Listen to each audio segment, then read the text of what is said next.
ফেসবুকে হাজার হাজার কন্টেন্ট ক্রিয়েটরদের এই নোটিশটি দিচ্ছে, কিন্তু অনেকেই বুঝতে পারছে না এটা কি সত্যি মনিটাইজেশনের সুযোগ নাকি শুধু আরেকটা চ্যালেঞ্জ।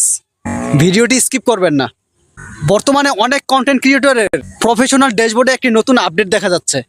সেখানে বলা হয়েছে আগামী 28 দিনের মধ্যে নতুন পোস্টগুলোতে 3 লাখ ভিউ অর্জন করতে পারলে এবং ফেসবুকের নীতিমালা মেনে চললে কন্টেন্ট মনিটাইজেশনের আমন্ত্রণ পাওয়ার সুযোগ রয়েছে।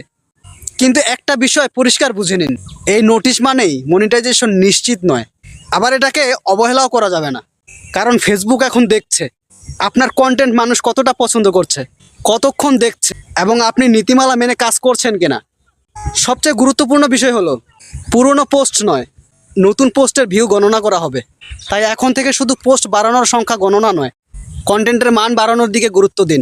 কারণ ফেসবুক টাকা দেয় না শুধু ভিডিও আপলোড করার জন্য, ফেসবুক মূল্য দেয় সেই কন্টেন্টকে যা মানুষ আগ্রহ নিয়ে শেষ পর্যন্ত দেখে। হয়তো এই সুযোগটাই আপনার দীর্ঘদিনের পরিশ্রমের ফল হতে পারে। তাই হতাশ না হয়ে নিয়মিত কাজ করুন। আপনার ড্যাশবোর্ডে কি এই আপডেট এসেছে?